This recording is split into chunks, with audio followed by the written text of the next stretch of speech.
The maintenance bay of the Imperial starship Constellation hummed with the quiet efficiency of a vessel that had seen 1,000 worlds.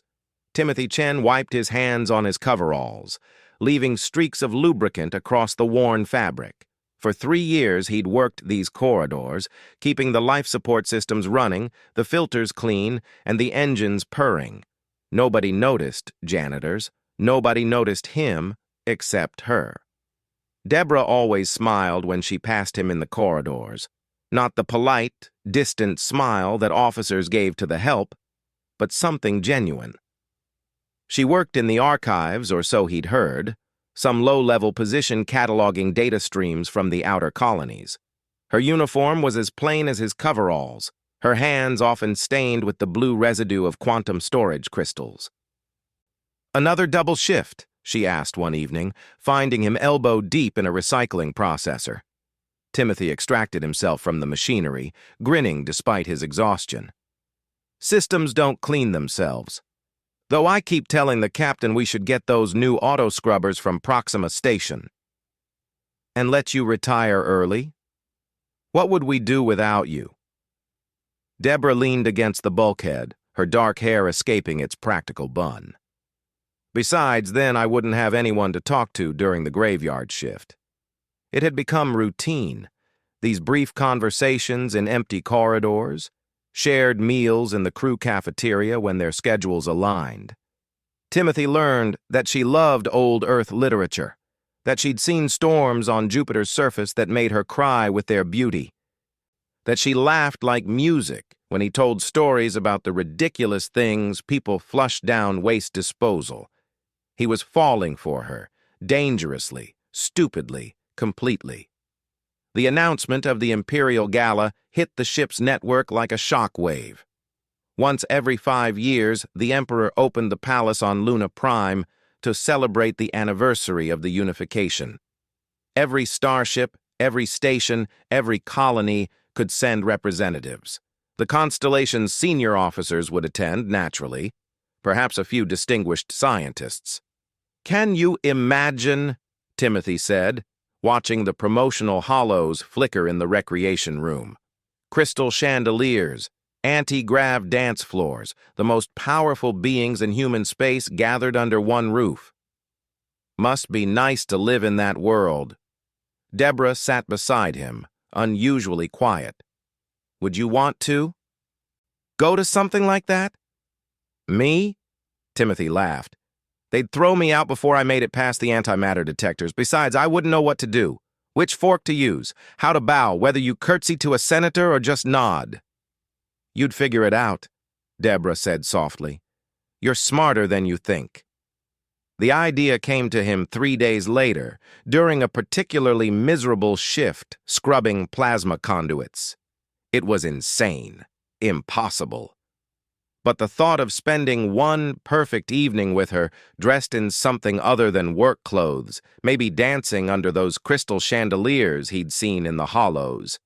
He found her in the archives, surrounded by floating data screens. His heart hammered against his ribs. "Deborah, I need to ask you something." She looked up, and for a moment something flickered in her eyes. Surprise? Concern? It vanished so quickly he thought he'd imagined it. "The gala," Timothy blurted. "I know it's crazy and we're just crew, but there are public tickets, really expensive public tickets, and I've been saving, and I thought maybe—" He took a breath. "Would you be my date? To the Imperial Gala?" The silence stretched for an eternity. Deborah's expression went through a series of changes: shock, something that looked like pain, then a sad, tender smile. "Timothy, I can't." The words hit like decompression. "Oh, of course. I'm sorry. I shouldn't have—" "Wait." She stood, moving closer. "I can't go with you, but I need you to trust me. Get that public ticket. Wear your best clothes. Go to the gala." "Without you, what's the point?" "Please." Her hand touched his arm, warm even through his coveralls. "Trust me. Go to the gala. I promise you'll understand." She wouldn't explain further, no matter how he pressed. Confused and heartbroken, Timothy did something incredibly stupid. He used 3 years of savings to purchase a public gallery ticket and rent a dress uniform that made him look almost respectable. The Imperial Palace on Luna Prime was everything the Hollows promised and more. Timothy felt like an imposter among the glittering crowd, his rented clothes a poor disguise. He climbed to the public gallery overlooking the main ballroom, watching the powerful and privileged swirl below in their anti-grav waltz. The herald's voice boomed across the space. Her Imperial Majesty, Deborah Aurelia Chen, Crown Princess of the Unified Territories and heir to the Eternal Throne. Timothy's world stopped. She descended the grand staircase in a gown that seemed woven from starlight itself, a crown of quantum crystals floating above her head. But her face was the same dark eyes, the same gentle smile, the same woman who'd talked with him about old books and Jupiter's storms. Deborah, Princess Deborah, scanned the gallery. When her eyes found him, she smiled that genuine smile he knew so well. A guard appeared at Timothy's elbow. "Sir, Her Majesty requests your presence in the ballroom." He descended in a daze. The crowd parted as he approached, a lowly janitor walking toward the heir to human civilization. She met him halfway, extending her hand. "You came," she said.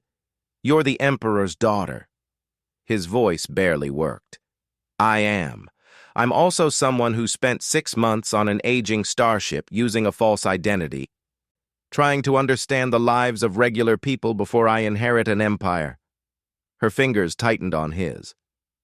"I'm also someone who fell completely in love with a janitor who tells terrible jokes and sees beauty in recycling processors. I don't understand. I wasn't supposed to feel this. I was supposed to observe, learn, return home unchanged." Deborah's voice dropped to a whisper. "But you changed everything. So I'm asking you, Timothy Chen, will you be my date to this gala? Not as a princess and a janitor, but as 2 people who found something real in the corridors of a starship?" Around them, the most powerful people in human space watched in shocked silence. Timothy looked at her, really looked at her, and saw past the crown, past the title. He saw the woman who'd kept him company during lonely shifts, who'd laughed at his stories, who'd looked at him like he mattered.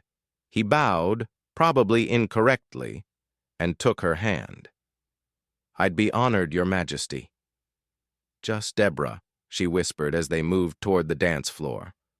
"Always just Deborah to you." As they danced under crystal chandeliers, a janitor and a princess, Timothy realized that sometimes the most human thing about humanity wasn't its technology or its empire. It was its ability to find love in the most unexpected places, between the most unexpected people.